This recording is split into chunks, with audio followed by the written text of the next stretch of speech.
a book talk by Professor Jenny Ban. So here is Professor Jenny Ban. And so we are, the talk, like her visit is sponsored by Center for Chinese Studies and the Asia Pacific Center at the International Institute. So there might be people who are not in our class, so everybody is welcome. And same as next Tuesday, so we will have people who would be affiliated with Center for Chinese Studies and the Asia Pacific Center who are coming, so all are welcome.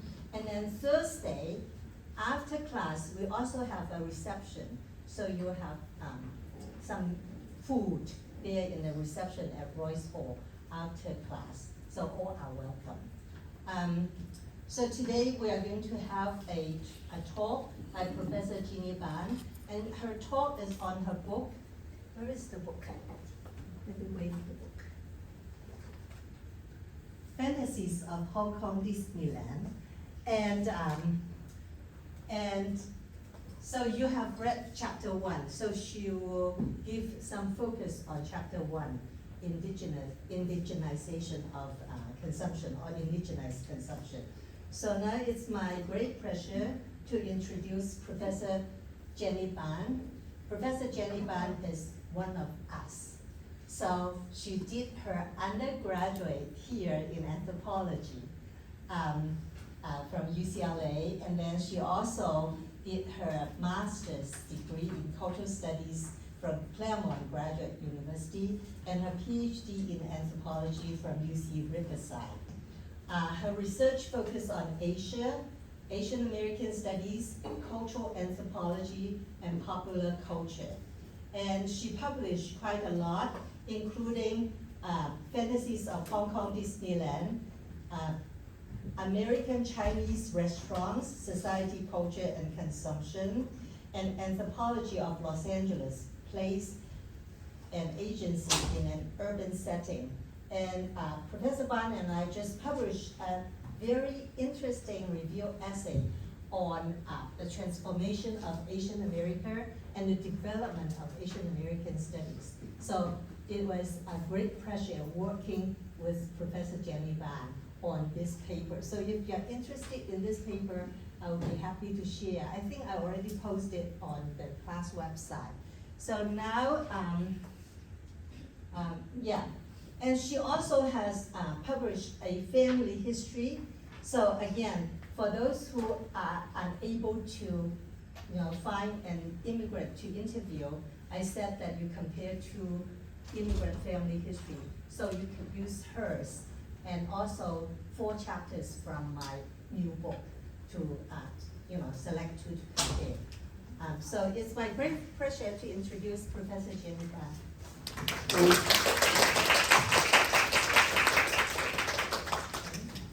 So let me stop share and get another one. And then we share this one.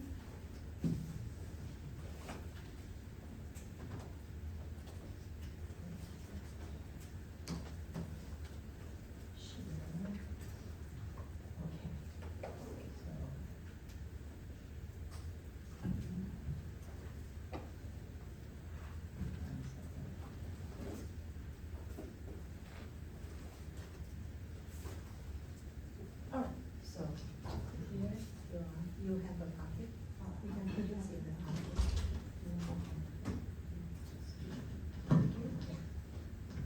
Okay. Okay. How do you make it up?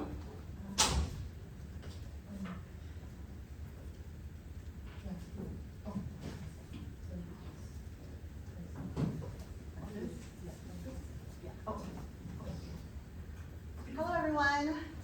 Hello. It's a privilege and honor to be here. But before I start this talk, can I share a personal story? Sure. Yeah? Okay.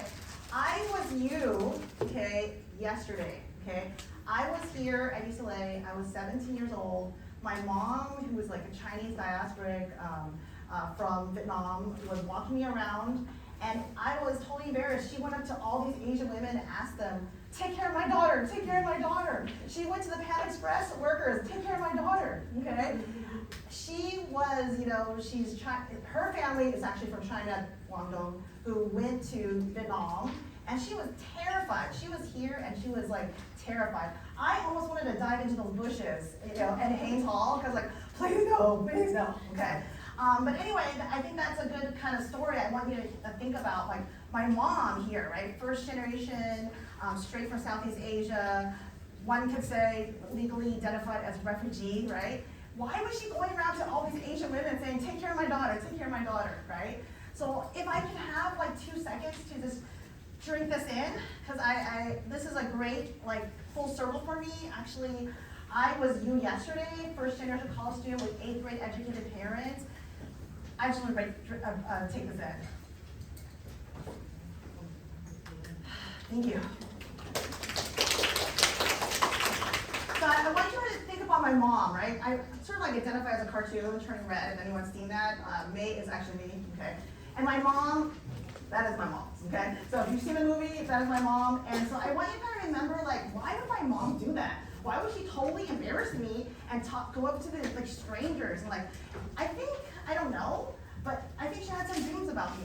I had some anthro dreams for sure, but I think she had some dreams for me. All right, so I'm gonna read a vignette from my book that he read. Thank you so much for reading that chapter, by the way. My hair is puffed up in a ball of frizz, but I'm happy as I make my way to the Winnie the Pooh ride. I see many mainland Chinese tourists and Hong Kong girls in line and reflect that this yellowish orange and pleasantly plump Winnie the Pooh bear is the one thing at Hong Kong Disneyland that mainland Chinese visitors will instantly recognize. I see a giant medieval scroll with English script that reads, in which Pooh begins his search for honey in a very enchanted space. It occurs to me that many of these mainland Chinese visitors, these are the main visitors, do not read or speak English.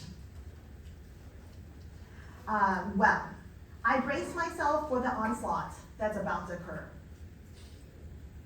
3, 2, 1. Hey! Stay in your place! An angry Hong Kong middle-aged man screams at a mainland Chinese boy in Cantonese, knowing full well that he's unlikely to understand that dialect. I can feel the anger of the Hong Kong locals as they become agitated at the mainland Chinese tourists trying to cut in line. I'm told by the Hong Kong Disney workers that there is a screaming fight every day. Every day there's a screaming fight. Then I see a lone mainland Chinese teenager boy slowly and sneakily moving around through the queue. Queue means line. His queue jumping skills seem finely honed. And I notice that he's cut past at least 5 or 6 people. He slowly looks up and around at a distance to avoid suspicion. Sometimes he makes stealthy Jenga-like moves, quickly turning right and left into an open pocket. At other times he charges, giving the impression he has someplace to go. He pretends that he does not hear or understand the angry grumblings of the Hong Kongers, who are line trained to stay in line by McDonald's in the 1970s. A frazzled Hong Kong Disneyland staff member is at the top of the line speaking Cantonese with a Mandarin accent, imploring the guests to hold their positions in the line, a message clearly directed at mainland Chinese line cutters. An overhead speaker reminds the people not to jump the queue. The next thing I do is I see a group of 5 Hong Kong girls in white uniforms with their blue ties who have linked their arms across and holding the rail to stop these cutters. Now these Hong Kong determined teenagers have spread their feet wide, their arms to make a human chain that no one can penetrate. With their arms and legs spread, these Hong Kong schoolgirls successfully foil the efforts of the mainland Chinese or teenager to cut the line any further. He's defeated.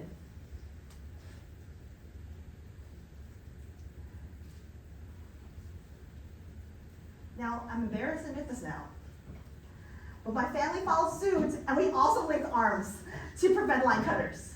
Okay, so that's the beginning of this chapter.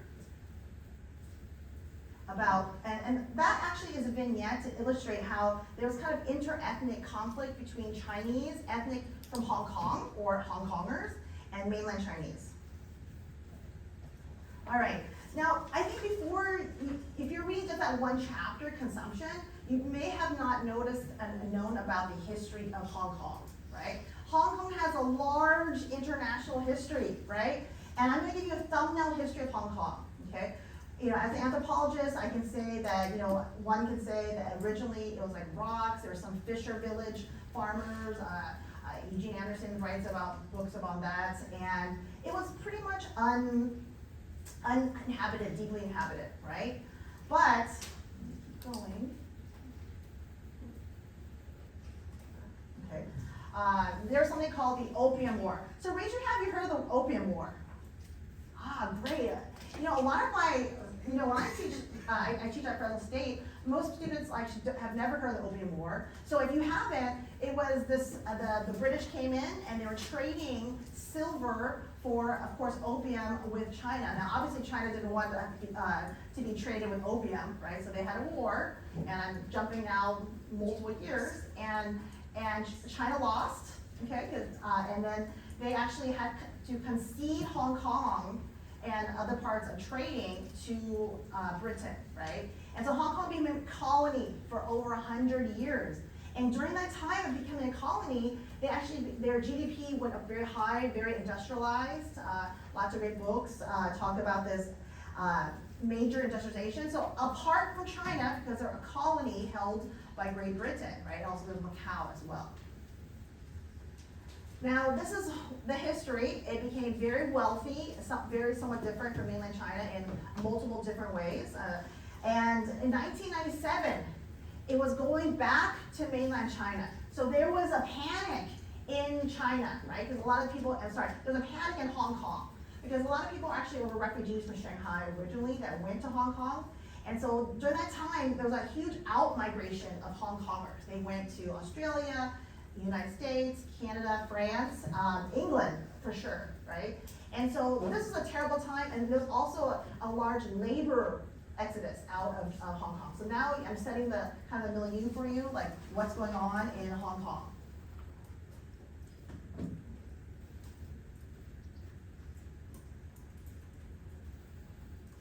So what is Hong Kong? Is it a simulacra?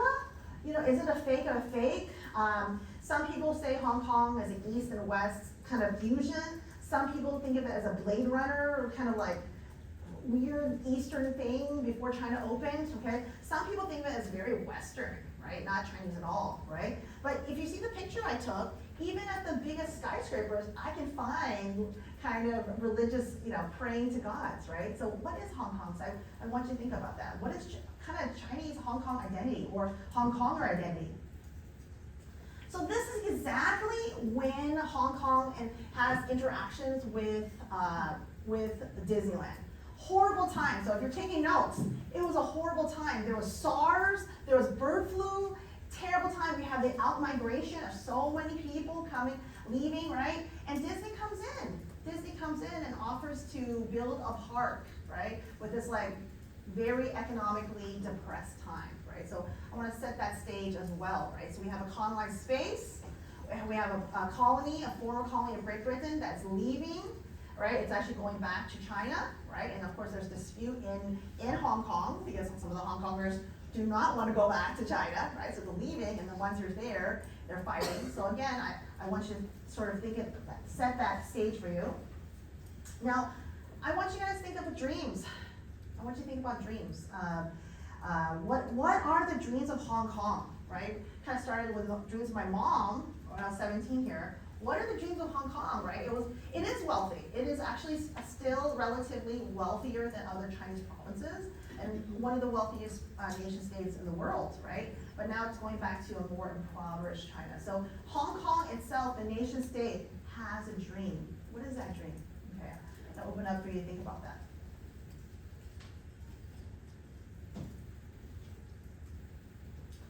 So I think I want to set the stage a little more so you understand about dreams, okay? And to understand how Hong Kong became very wealthy. Is anyone here from Hong Kong? Oh, wow. I thought we'd have many Hong Kongers, okay? Well, I think you have to know Hong Kong history, okay? Hong Kong history is recent, relatively, right? And I'm going to go over quickly just the 1980 to 2008, right? So remember I told you how Britain took over, right, Hong Kong, right? They became very wealthy. Well, how did they become very wealthy? Well, I guarantee your parents and grandparents bought their plastic kind of flowers and their t-shirts, right? It was kind of a sweatshop place, and from 1950s to 1980s, Hong Kong becomes a global manufacturing leader of garments, small radios, and kind of plastic flowers. So I'm guaranteeing you that your parents had those, wore those t-shirts, had that plastic flower, and had that radio. Okay? Pretty much Hong Kong was one of the biggest promoters or creators of these radios, and it was shipped all over the world. So this is huge. This is huge, right? And this is the reason why Hong Kong became more industrialized and wealthier, right? Now, 1980s, Lang Chu and Smart, they talk about this major flow difference, right? So from most 1980s, right, a lot of these jobs, right, that made Hong Kong so wealthy, right, they started flowing into Shanghai, China, okay? So if you don't know, Shanghai is Shenzhen, China. Excuse me, big difference, okay? Shenzhen, China, and if you don't know, it used to be just like kind of, not barren land, but it was very underdeveloped, right? But like almost overnight, there's so many factories opening up, and so it was just so much cheaper to hire people in mainland China than in Hong Kong, right? Even though Hong Kong was pretty cheap as well, right? So you did have an outflow of even Hong Kongers who became managers of these factories, right? I Long talks about something called flexible citizenship, and so there is some aspect of these Chinese having multiple citizenship. Even Chinese Americans immigrating back to the U.S., opening a factory in Hong Kong or managing it in Shenzhen. So kind of interesting. So I want to set the stage. It's like so fascinating. Now, something happened during this time as well. That was SARS. Now, you guys are really young. I think you guys are more the COVID generation. Yes, COVID. Okay. Do you remember SARS? Do you remember bird flu? I believe you are babies. Bird flu. You're first graders. Okay. Well, this was a huge effect on Hong Kong, right? Hong Kong's a global node, and so. It shut down Hong Kong, right? Hong Kong was not doing well, and you think the confluence, all these things. Now, when you think about Disney, what do you think of? It's the what? Happiest place on earth. Is that correct? The happiest place on earth, right? So when you think of Disney, do you think of chaos? Do you think of sharks, people dressing up as sharks, bloody sharks, okay? When I went to Hong Kong Disneyland doing my field site, right? This book took me 15 years. I actually saw people dressed up as sharks in all blood. So if you can imagine, they were bloody sharks, okay? When you think of happiness, do you think of like a young boy, there's a mainland Chinese boy, and they're tossing him over, right? Over the railing. Do you think of that? There's a riot, there's a suicide attempt. Do you think of that when you think of Disney? No? No? Okay. Because that's all happened at Hong Kong Disneyland. Lots of riots, and there was lots of protests, particularly for sweatshop protests, the laborers, but also just food. They served shark fin soup there. Okay, so people did dress up as bloody sharks like there. So that's not what you think of, I think, right? So this is actually a PR nightmare. Okay, it was a nightmare. Okay, There was riots. There was someone who put he was fired as he put something to his neck, right? And people, actually Hong Kongers, one of scholars said it's a form of imperialism. They literally said Hong Kong Disneyland was a neo-colonialism, neo-imperialism.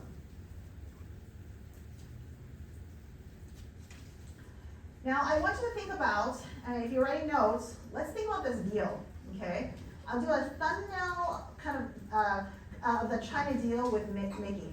Mao means Mickey, okay? Now, the original theme park of Disney was supposed to go to Shanghai. That was always the original plan, right? Go there, that's where the billion people are. Let's go to Shanghai, right? Big problem, okay? Big political problem, okay? Martin Scorsese, he actually has a movie called Kandan, and the movie is about the Dalai Lama. Does anyone know about the controversy there? Well, some people argue that the landmass that he's representing is separate from China, right? China would say that it's part of China, right? So that's a different talk. Okay? But Disney, with Brad Pitt starring, was going to do a movie about this Dalai Lama. Now, this is in direct conflict with China's political kind of arguments for what is inclusive of China, okay? And so when Disney came, they were thinking about it. It's a kind of a good idea. They have the billion people, they have the money, they could do it. But what happened was, Disney said, hey, we'll let you have a park here, no movie about Kandan. And what did Disney say? What did Brad Pitt say?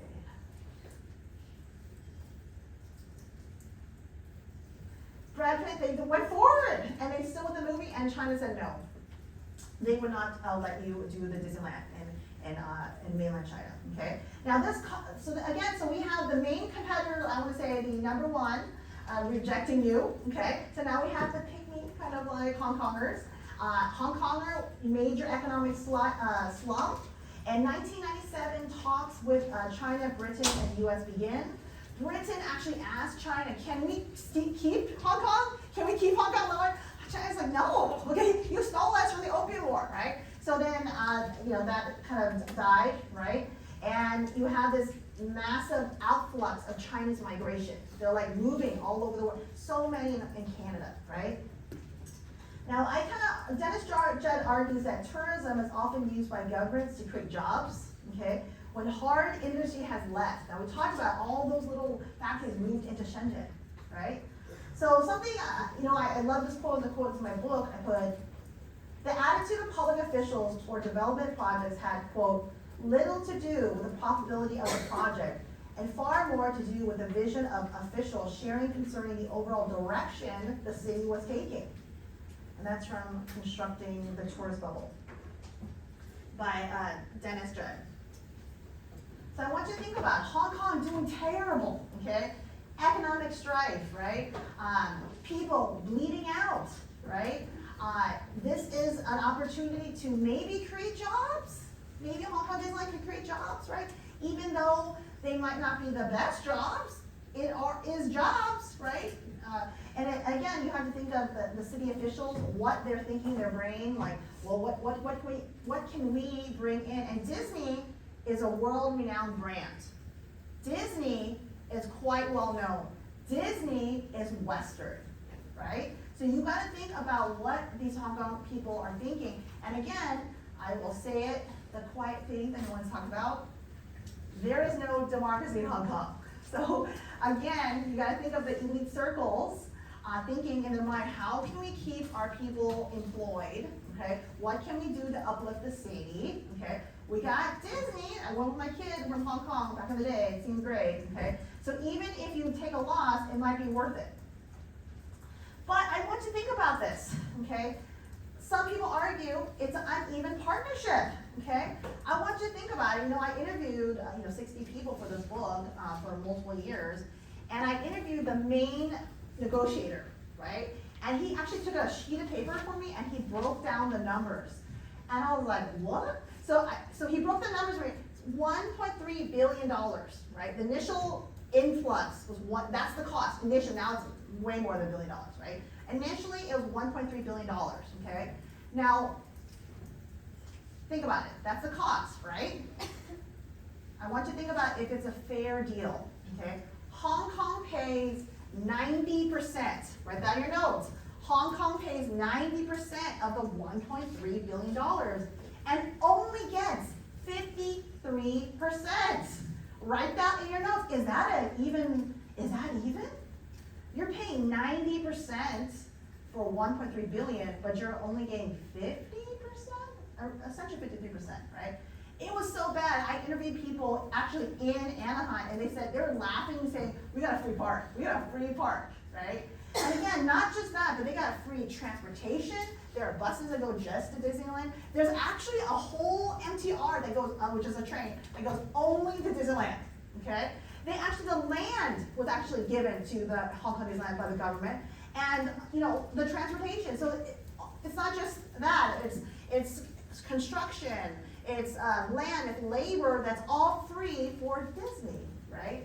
But for 53%. Now it was when these and again, this was secret.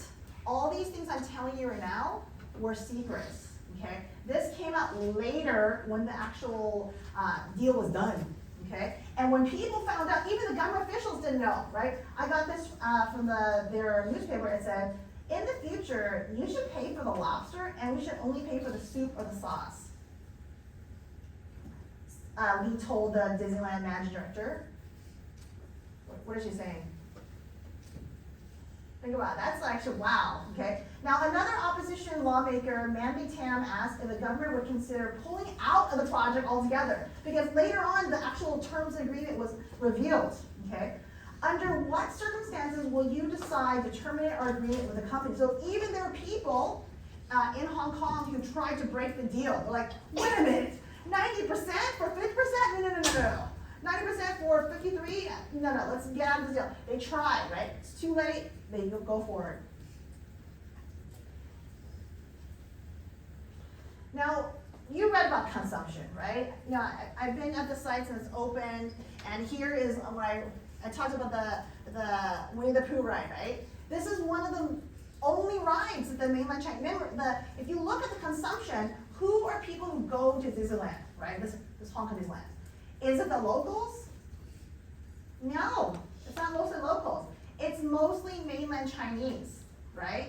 And it's mainland Chinese who primarily speak, Chinese who do not read English, right? Take a look. The ride is completely in English. That is not going to have a kind of a repeat, okay? Also, there's like constant fights all the time. Every time I went there, I witnessed screaming, right, between mainland Chinese and Hong Kongers. And when I would interview the Hong Kong workers, I would say, what is it like here? It's fighting every single day, okay? Because some of the mainland Chinese were accused of spitting or squatting, etc., or doing, civilizing mission activities where they would accuse them of being uncivilized, etc., okay? And I actually, as an anthropologist, had to do something called ethnographic refusal. Okay, so do you have any anthropologists here? Okay, so usually, a lot of my interviews were about ranting from Hong Kongers about mainland Chinese, because there's a fear aspect. They're like very fearful of them, that they're going to take over, right? And there's also like kind of like that fear that they're wealthy, taking their jobs, but also like they're kind of like hobos, like kind of like how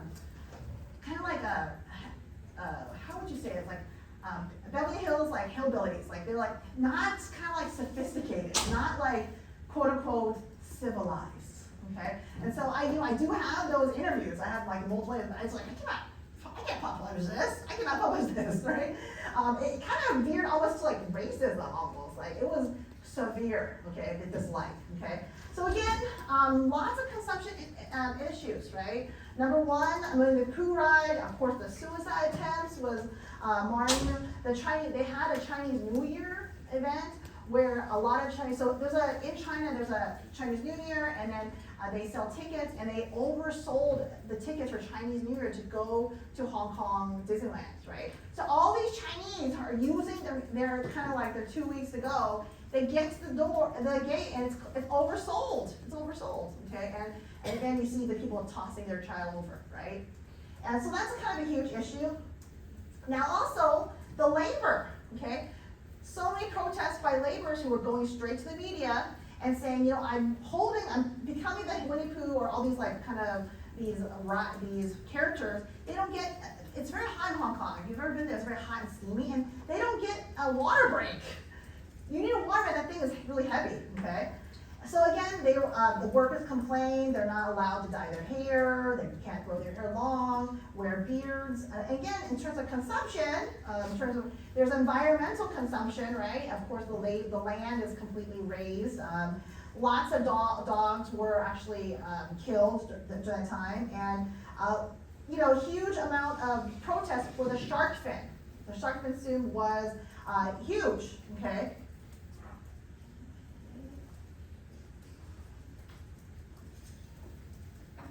Now, in terms of like this book, right, it took me a long time to write it, okay? And I want to talk about why it took me a long time to write it, okay? I wrote about consumption because I love pop culture, but I also, it was kind of very difficult to write about something that is, one, you know, a transnational company, and two, there's a lot of political things happening at the time in Hong Kong, right? So in Hong Kong, I didn't write too much about it. I glimpsed in it. It is a consumption issue. There is a pro-democracy movement in Hong Kong, okay? And so there is some aspect that I could not write about, okay? Because, but it had a direct impact on consumption, okay? Because when people are trying to go into Hong Kong, right, as a tourist, and you see all these protesters all around you, you know, fighting for your democratic rights, it's off-putting, okay? So you had Koreans not coming, you had other Asian groups not coming. Again, that heavily affected Hong Kong Disneyland, right? Because people don't want to come when people are protesting, right? And actually, during the time, again and again, they called Hong Kong Disneyland a ghost town, right? And when I went there, it was often empty. It was always so empty, right? I often just went to the parking lot. The parking lot was empty, okay? And so again, I want you to think about this. If anyone, raise your hand if you've been to Disneyland. Can you imagine an empty parking lot in Disneyland? It was multiple times empty in Hong Kong Disneyland. And you kind of think about the consumption. The place is actually very, it's a place that's actually, a lot of people use the train system. Why would you have extensive parking there, right? You try to think about it, like localization and indigenization. All right, so now we talked about, you know, the dream, right? We talked about the dream, and we talked about how it kind of turned into a nightmare a bit, okay? And I want to keep more, right? This dream was to uplift Hong Kong, right? But when it was revealed,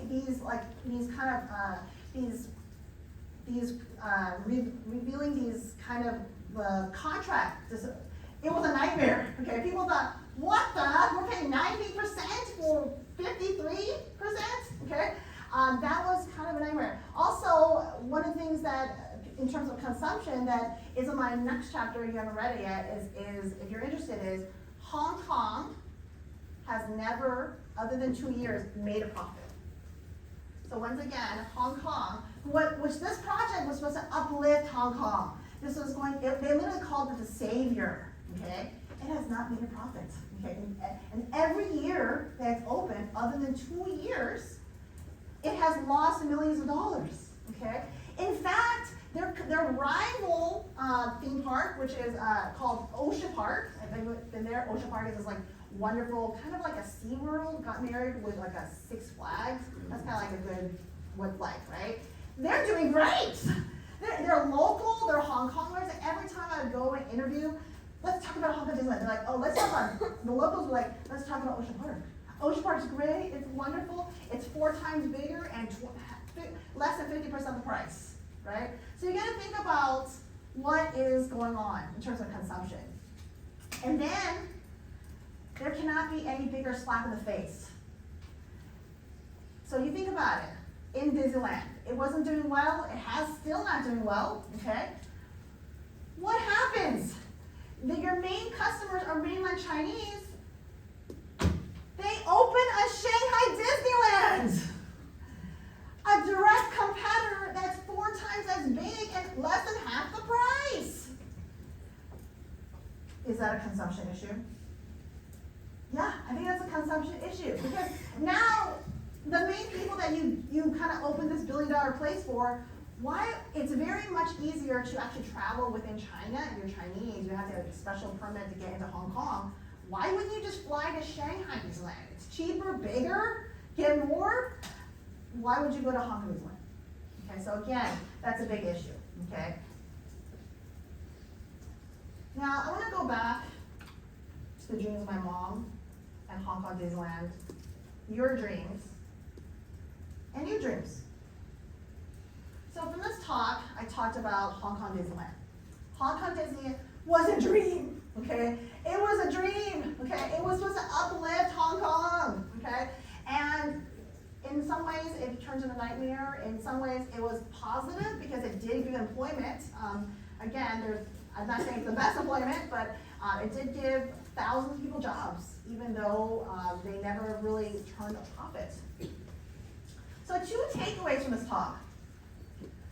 1, in order for Hong Kong Disneyland to be successful, you need to understand and listen to the local indigenous people, right? Hong Kongers, of course that's very complicated because Hong Kongers are themselves, some are South Asian, some are refugees from Shanghai, some are Cantonese, they're all, it's a mishmash of different generations of coming to Hong Kong, okay? But you gotta I think the takeaway is you gotta know their full international context and history.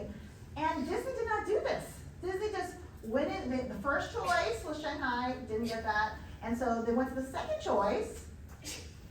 And I think that in order to look at Disney or any large organization, where's my social majors? Raise your hand. Where's my anthro majors? Love you guys. Okay. I think social anthro majors, you should always analyze power.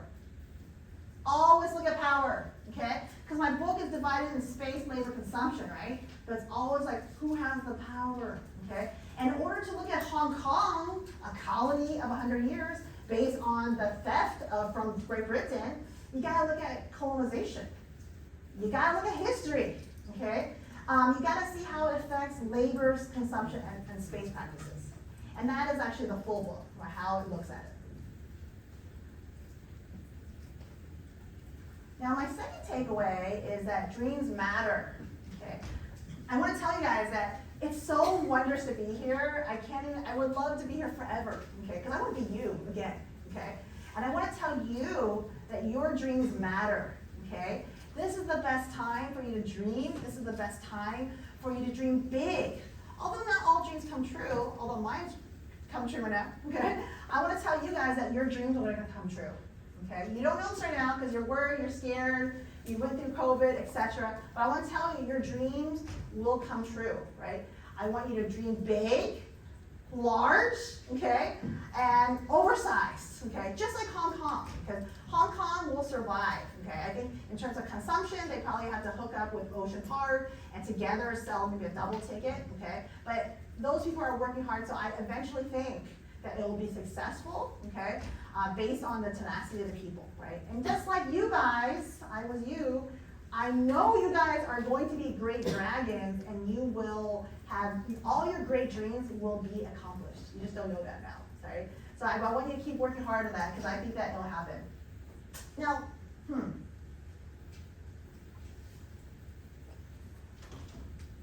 I started this talk about my mother, right? Remember my mother outside, 17 years old? I dived into the Haynes bushes. Oh my gosh, there's, okay? Now, she was dreaming too, right? She was dreaming. I think she was dreaming about for me, right? Because she wanted, probably me to be protected, and she wanted me to protect other Asians, okay? She wanted me to be seen and heard and safe, right? Just like Hong Kong wants to be seen, heard, and safe, just like Hong Kong Disneyland, just like yourself, right? Okay? So, looking at the story, I kind of am actually writing this article with your distinguished professor, Dr. Joe. Thank you so much. Hi, Dr. Mark, thanks for coming. I kind of came upon an epiphany, like doing this research with Dr. No, is that we actually have a PhD in American Studies, Ethnic Studies, Latino Studies, Chicano Studies, African American. Did you guys know we don't have a PhD in Asian American Studies? But this story of Hong Kong Disneyland, really, to contextualize it, right, me, a diasporic Chinese that's from Vietnam, analyzing this, because particularly in anthropology, because I was sitting where you were sitting, and I literally had a professor saying, all these anthropologists, Southeast Asia were like giving all their like evidence to bomb heavily Southeast Asia. I was like, what? They're trying to kill me? I learned that in anthropology, and oh man, like that story, to have that encompassing, I think we need a PhD in Asian American Studies, right? We don't have one, okay? So I was wondering if I could ask you for a favor. And Dr. Joe, can you come up? And can you come up? And Dr. Park, can you come up? Can you do me a favor? Do you think you can do a chat with me? Okay. I want to call into the future. First of all, look up. It's up. Everyone, look up. Okay.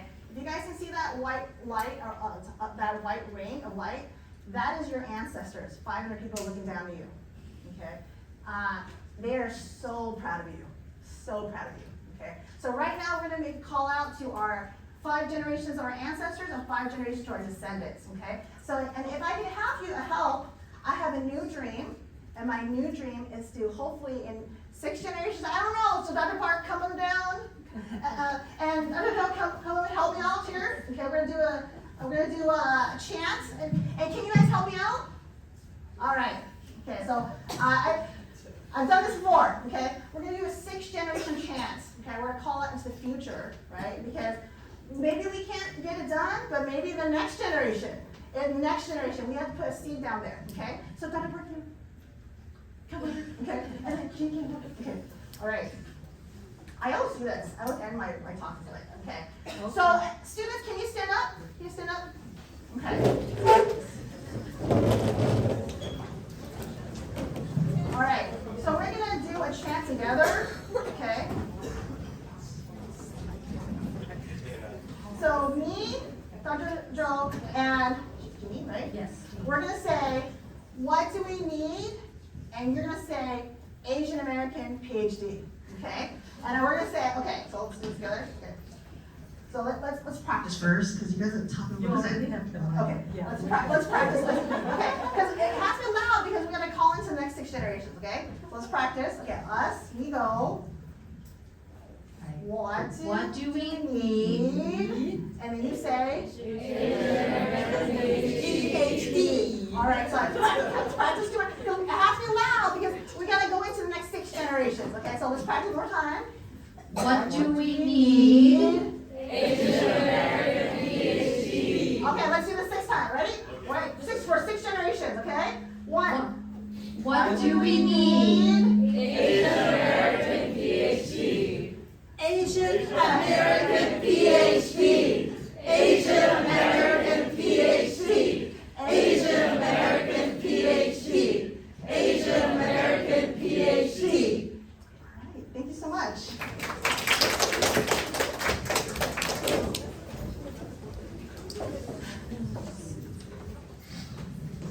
Thank you very much. Maybe I should use your mic. Okay, yes.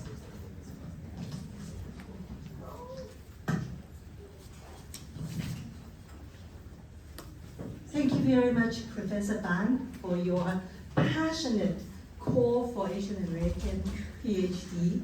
We will work on it.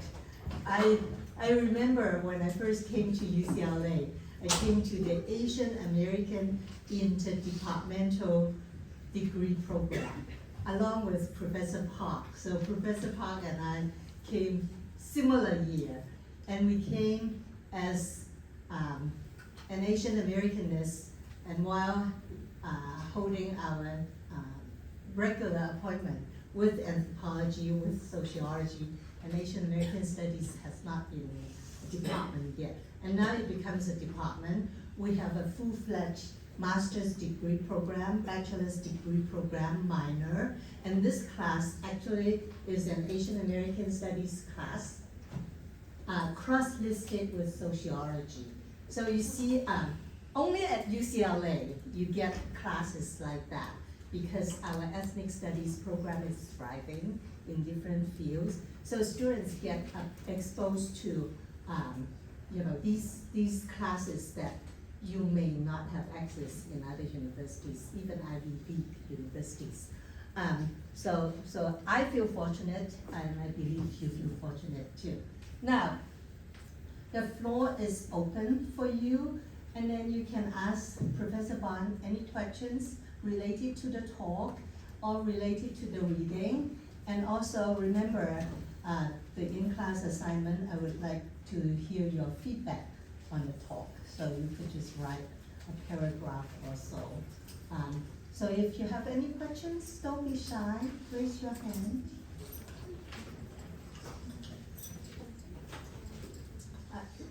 Yeah, right there.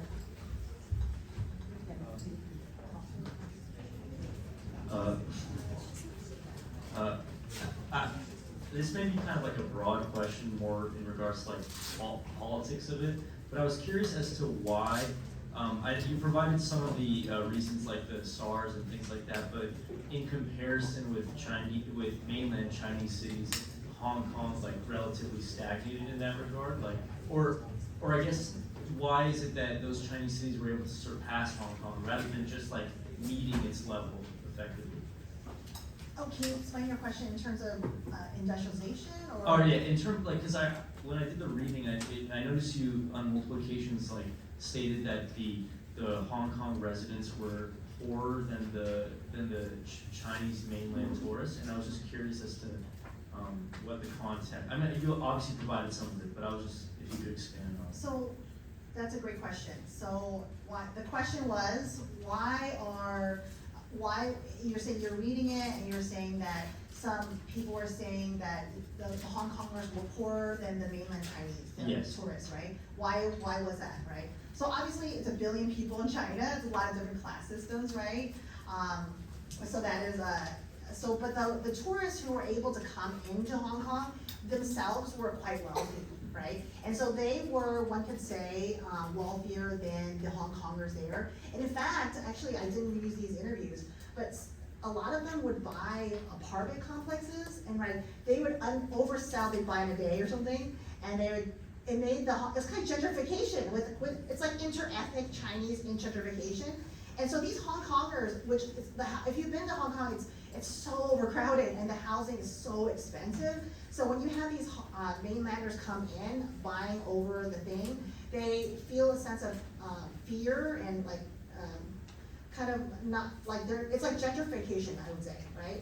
And then why would they? Not all Chinese people are wealthy, not all of them, but the ones that traveled into Hong Kong, that group was a particularly very wealthy group, right? And if you're asking like why is it that Hong Kong stagnated, a lot of scholars are writing books on this. Hong Kong, yes, because 100 years of British colonization became very industrialized. China, their start level's later, but then they're innovating, right, at a more recent level, so they don't have to redo things, right? So I think I'm not an expert on that, so there's like books on that, but I think that's why they're able to quickly modernize quickly, right? So when I'm in Shanghai, I'm like, ooh, it's like space. It's like 2000, it's 50 years from now. It's like really awesome. But because they didn't have to redo things from the past, right? They can do everything from rural towns. Shenzhen was just a rural blank. And now it's like very industrialized. It looks like really awesome. Great question. Yeah, let me add to it a bit, because Professor Bond talked about the history of Hong Kong, and also when Hong Kong Disneyland was being built, there has been a lot of negotiation and concession going on, and she talks about the unequal partnership over there, and so Hong Kong give in a lot, and then also there are a lot of control also through the mainland government as well. And I was I was kind of laughing when I see Winnie the Pooh, because Winnie the Pooh could run, and I doubt whether it runs now. Oh. It probably stopped running in 2012, because it's a political taboo now. Yes, Yeah. that's right. I was there 2 years ago, it was running, but I don't know about now. It was still Yeah, running, 2 years ago. yeah. That's, So, and then Politics. Shanghai was, Disneyland was set up in direct competition with Hong Kong. And in a way, one of the argument is for the Chinese government to kind of put down the pro-democracy part in Hong Kong. So, so if you have demonstration in there, look, you know, it hurts the economy, it hurts this and it harms that. Other questions?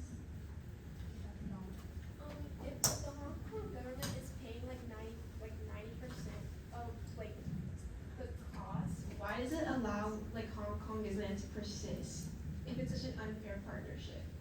so that's a great question. The question was, if Hong Kong paid 90%, why do they have the unfair, this transaction, right, this contract? That's a good question, and actually, I did interview the main negotiator.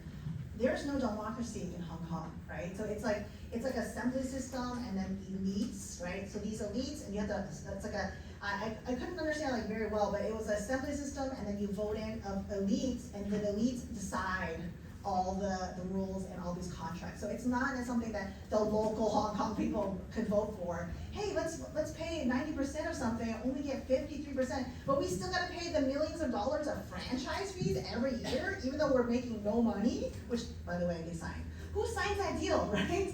But the elites who did sign that deal, right? Not the local. And again, that's a separate story, because there is a very controversial pro-democracy movement right now that's happening, and they're getting jailed. So I don't want to talk too much about it. I did a talk for a Hong Kong Institute, and it was not recorded because of the sensitive nature of those things. Great question.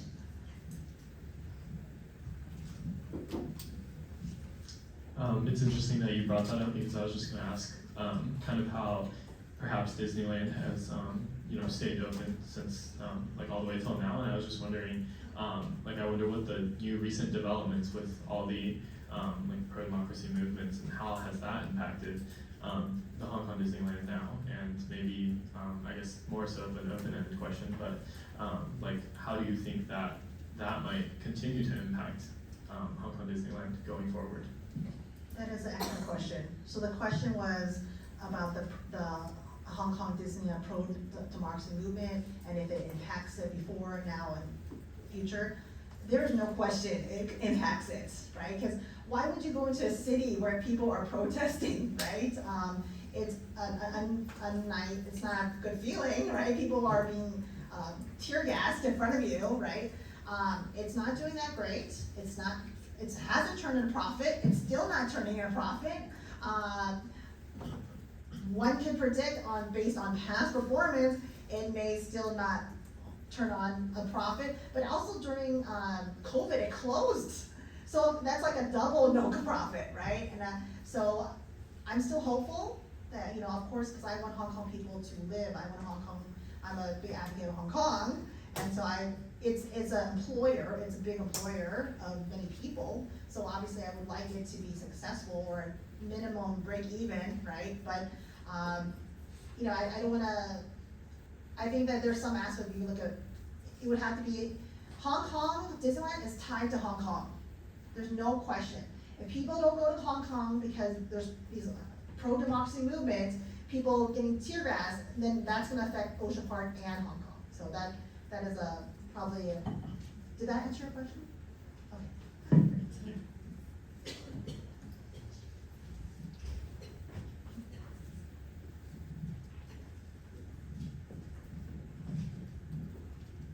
Hi, I was just wondering, in regards to the competition aspect that Hong Kong Disneyland faced in the Shanghai location, was there something different that like Disneyland as a global corporation did when instituting like Shanghai? I know you said that it was like less expensive and bigger. Was it something that they like learned from their mistakes in Hong Kong, or was that just like had to do with the different reception of it in mainland China?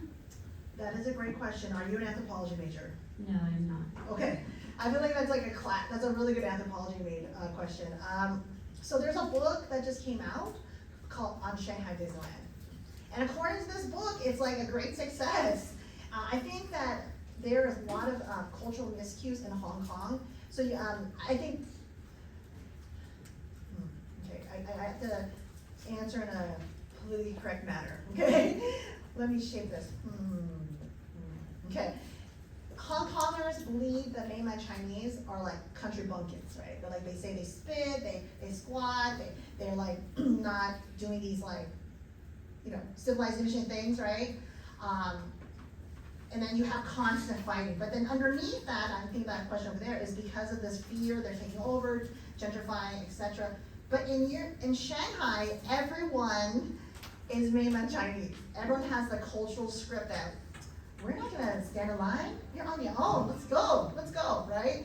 And so you're not gonna have that conflict. Although I have read some conflict in Shanghai, people like cutting all the flowers away, the visitors, and you're gonna hear that. But if everyone's okay with it, then you're not gonna have the same conflict, if that makes sense. Yeah. So here I want to add that this question brings up a very interesting, we call intra-ethnic conflict, right? So they are all Chinese, but the Chineseness is conditioned by context, right? So Hong Kongers, when they are facing mainlanders, then they heighten their Hong Kong identity. And then, you know, they feel that they are Hong Kongers, they are kind of more modern, superior. So in a way, there is this colonial identity there too, that they feel superior and look down on the mainlanders. And historically, the Hong Kongers would look down on the mainlanders. But now, you know, after Disneyland was built, China is already rise, right? The Chinese had, you know, because of development, they have also gained a new sense of pride and a new sense of identity. So when they go to Hong Kong, and Hong Kong has the have the stereotype about mainlanders, and mainlanders want to resist that stereotype as well. So there is conflict, and also there is a lot of friction, and I believe that over the years, it becomes more understanding. Now, Shanghai Disneyland also had similar problem because there are a lot of rural Chinese going to Shanghai Disneyland, right? So the rural people, you know, they are non-cosmopolitan. They also have the stigma of being backward and being less civilized. So there is the conflict there too. So when we are looking at the intra-group dynamics, it exists in the diaspora and also in the homeland as well. Other questions? And fun fact, actually, I'm Chinese from Vietnam, but my mother actually, she made me tell nobody that we're from Southeast Asia, because the fear of like Ninja looked down upon. So she's like, don't tell anyone, we're just from Hong Kong. I'm like, but 70 years in Vietnam? No, we're just from Hong Kong. So what Dr. Zhou is like very prominent. It's like, there's a tiered system of like Chinese ethnic groups, right? Like, and you kind of, in the past, Hong Kong was like higher, right? In Taiwan, it's sort of like that. If anyone's seen that it's kind of like, has anyone heard of Ali Wong? She has that, the Cobra Baby Netflix special, and she talks about jungle Asian versus, civilized Asian, right? Or fancy Asian versus jungle. It's kind of like that in China, right? It's pretty big. It's there's a lot of stereotypes. Yeah, and also in the U.S. too. I mentioned to you about my experience coming up in the 1980s as an international student. When people asked me where I was from, and you know, I wasn't sensitive, and I just say China, and they said, Red China, you know, Red China is communist, and communist is bad, right? So it made me feel insufficient and inadequate. So later on, I noticed a lot of mainland Chinese during that time, they don't want to reveal that they were from Red China. They rather say they were from Hong Kong. They were from Taiwan. All the questioners would ask, in order not to offend me, but without knowing that what they are saying is actually pretty offensive. They said, oh, are you from Taiwan or are you from Hong Kong? They never asked, are you from China? Because China, the connotation at that time was communism, and communism was not good.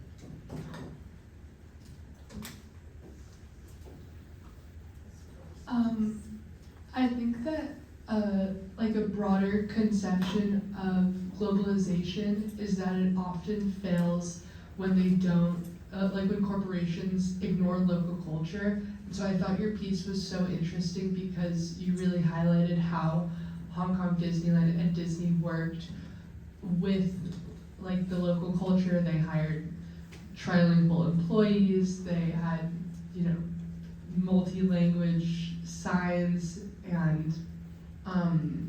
and also just from a broader scale, like they worked with NGOs to create community, and like they did try to incorporate local culture, and they still, like, attendance still remained really low, and in a lot of views they like kind of failed. And I was really curious as to why you think that they didn't succeed, even though they tried like to meaningfully, in some ways, like connect. So the question is, why do you think Hong Kong Disneyland, after a sincere attempt, or wasn't sincere, right, to indigenize, or why did they still fail? Dr. Parser here. Actually, I was their student back in the day. You know, culture is so diverse and so beautiful and so interesting, right? I don't know if they sincerely tried, right, to indigenize and ask. I think capitalism, late-stage capitalism, knows that, you know, if you put a hashtag on something to sell, you know, Lululemons or something, right, you're more likely to sell it. I think they did things, I don't want to say performative, but I think they did things to look good, to seemingly address, you know, the local community. And of course, I want to back up to Paris Disneyland, right? Because Paris Disneyland is also an example of failure, right? Although it's one of the most visited sites in Europe, but people call it a cultural Chernobyl, right? And that's all run by the French, right? And so I think that they were, because that was, and they also went bankrupt.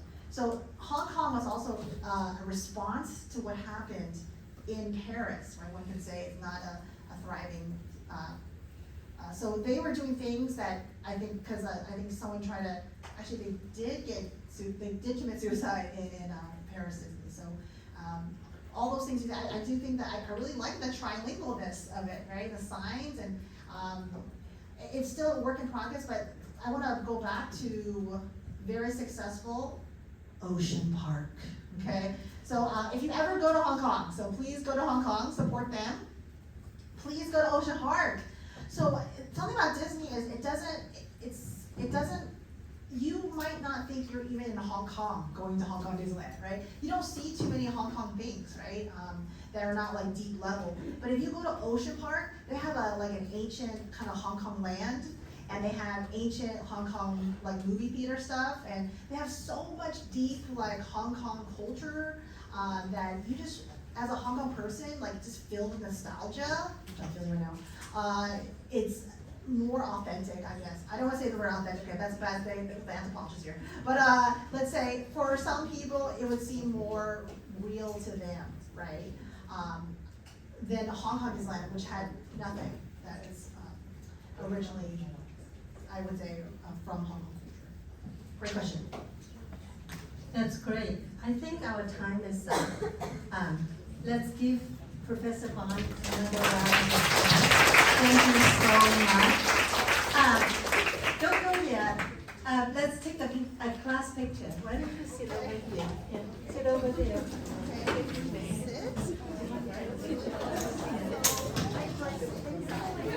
Yeah.